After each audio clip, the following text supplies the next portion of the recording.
Hello and welcome back to my channel that is UPC affairs with अमरावा। यहाँ पे बोल कर रखे कि पाक आर्मी के चीफ उनके फैमिली मेंबर ने बिलियंस ऑफ रुपीस कमाए जब कामिर जावेद बाजवा ये अपने टीन्योर में थे। अभी भी टीन्योर में है, जो कि अभी रिटायर होंगे इस मंथ के एंड में। उनका जो करंट मार्केट वैल्यू है, यानी कि कामर जावेद बाजवा का जो प्रॉपर्टी है, यानी कि एसेट्स है, बिजनेस है, चाहे वो पाकिस्तान के अंदर हो या फिर बाहर हो, वो लगभग 12.7 बिलियन रुपीस बनता है। ये रहा तस्वीर जो पाकिस्तान के आर्मी चीफ है, जिनका नाम है जनरल बाजवा। तो ये रिटायर होने वाला है इस मंथ के एंड में। यहाँ पे देखो, यहाँ पे लिखा हुआ है इस्लामाबाद। तो पाकिस्तान के जो आर्मी चीफ है, जिनका नाम है जनरल कामर जावेद बाजवा, उनके फैमिली मेम्बर्स और साथ ही साथ रिलेटिव्स, ये लोग सारे के सारे बिलियनर्स बन गए हैं जब ये 6 साल तक टेन्योर में थे। तो उनका जो एसेट्स है, मतलब उनका जो प्रॉपर्टी है, वो लगभग 12.7 बिलियन रुपीज़ है। ऐसा पाकिस्तानी वेबसाइट क्लेम कर रहा है, और ये मीडिया वेबसाइट है, ये बोल रहा है कि गवर्नमेंट को एक ऑर्डर निकालो जिसमें इन्वेस्टिगेशन हो, ताकि जो इलीगल और अनवारंटेड लीक जो हुआ है टेस्ट रिकॉर्ड्स का, उसके बारे में पता चल सके। तो उस वेबसाइट का नाम है फैक्ट फोकस वेबसाइट। वो खुद को डिस्क्राइब करता है कि Pakistan based digital media news organisation है, जो कि डेटाबेस के ऊपर काम करता है और साथ ही साथ नए जो स्टोरीज होते हैं उसके ऊपर इन्वेस्टिगेट करता है। तो इसी जो मीडिया ने क्या किया, क्या कि जनरल बाजवा और उनके फैमिली मेम्बर्स का वेल्थ स्टेटमेंट दिया, जो कि उन्होंने एक्वायर किया था 2013 से लेकर 2021 तक। अभी देखो, एक रिपोर्ट फैक्ट फोकस ने और एक रिपोर्ट को रिलीज़ किया है। मतलब कुछ ही दिन बचे हैं जब जनरल बाजवा अपना रिटायरमेंट लेंगे।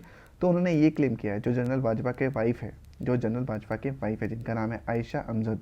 तो उनका पहले एसेट कितना था, ज़ीरो था 2016 में, लेकिन अभी 2.2 बिलियन रुपीज़ हो चुका है, वो भी 6 सालों में। तुम सोचो, 6 सालों में इतना सारा पैसा कमा दिया। और 2.2 जो बिलियन जो होके रखा हुआ है, इसमें ये इंक्लूड नहीं करता है जो भी आर्मी ने उनको दिया है, चाहे वो रेजिडेंशियल प्लॉट हो, कमर्शियल प्लॉट हो, चाहे घर ही क्यों ना हो। अभी रिपोर्ट उन्होंने और एक पब्लिश किया है। तो उसमें क्या बोल के रखा है, जो एसेट्स है महनूर सबीर का, जो कि जनरल बाजवा का डॉटर इन लॉ है, यानी कि उनके बेटी की बीवी है। उनका जो टोटल नेटवर्थ है, पहले अक्टूबर में क्या था, 2018 में ज़ीरो था, लेकिन जैसे ही नवंबर 2 आ गया 2018 में, उनका एसेट जंप हुआ और बना 1271 बिलियन रुपीज़। सोचो, जबकि जो एसेट हुआ महनूर सिस्टर का, जिनका नाम है हमना नसीर, उनके बहन का हो गया कितना, पहले तो था ज़ीरो 2016 में, अब भी बिलियन हो गया 2017 में।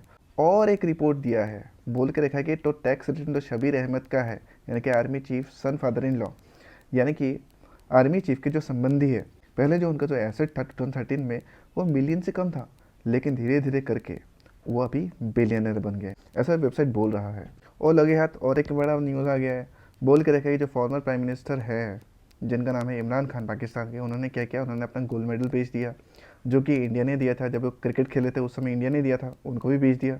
ऐसा कौन बोल रहा है, ये बोल रहा है डिफेंस मिनिस्टर पाकिस्तान के, जिनका नाम है ख्वाजा आसिफ। अभी मंडे को क्या हुआ, अभी रिसेंटली एक न्यूज़ आया मंडे को, तो पाकिस्तान स्टेट बैंक ने एक स्टेटमेंट निकाला, यानी कि डेटा शो किया है। इसमें बता के रखा कि उनका जो एफडीआई है जो उनके पास आता है, वो अभी काफ़ी गिर चुका है।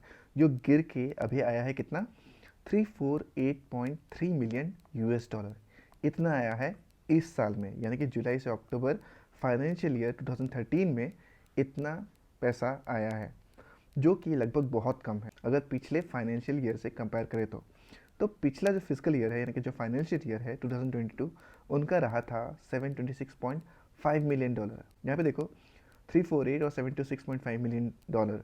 तो सोचो कितना गिरावट हुआ है। ऐसा डॉन न्यूज़पेपर ने रिपोर्ट पब्लिश किया है। डॉन के रिपोर्ट के अनुसार, डॉन ने रिपोर्ट किया है, तो उसके अनुसार ये बोल के रखा है कि एफडीआई जो है वो लगातार डिक्लाइन होता जा रहा है हर एक साल में, और साथ ही साथ जो वॉल्यूम ऑफ इन्वेस्टमेंट है, जो इन्वेस्टमेंट में जो पैसा आ रहा है, वो भी धीरे धीरे करके कमता जा रहा है। अगर कंपेयर कर, तो उनके जो आजू बाजू का जो कंट्री है, जैसे कि हो गया इंडिया, बांग्लादेश, चाइना, तो उनके हिसाब से उनका एफडीआई बहुत ही कम आ रहा है। तो यहाँ पे देखो, एक अभी मैंने लेटेस्ट एक डेटा चेक किया, यहाँ पे देखो डेट देखो, 13 अक्टूबर 2022। अभी बीच में बोल के रखा है कि जो पाकिस्तान है अभी दिवाली निकलने वाला है, बैंकरप्ट्स की ओर जा रहा है। बोले कि 75% ये चांसेस है कि वो बैंकरप्ट हो जाए। लेकिन मैंने अभी अभी एक गूगल से मैंने निकाला है कि उस समय बोल रहे थे कि 7.91 बिलियन डॉलर ये बचा हुआ है उनका फॉरेक्स रिजर्व, लेकिन मैंने अभी भी डेटा मार के देखा है कि उनके पास सिर्फ बचा है 7.59 बिलियन डॉलर। तुम सोचो, 3 डेज़ पहले कुछ और ही दिखा रहा था, अभी 3 डेज़ के बाद जैसे मैंने गूगल मारा, तो सोचो कितना कम गया है। तो ये बहुत तेज़ी से बैंक्रप्सी की ओर जा रहे हैं। अभी हम बात करते हैं जो फिजिकल ईयर अभी जो चल रहा है, यानी कि FY 2023। तो इसमें पाकिस्तान का सबसे ज़्यादा अगर एफडीआई आया है तो वो आया है चाइना से। कितना आया है? 74.8 मिलियन यूएस डॉलर।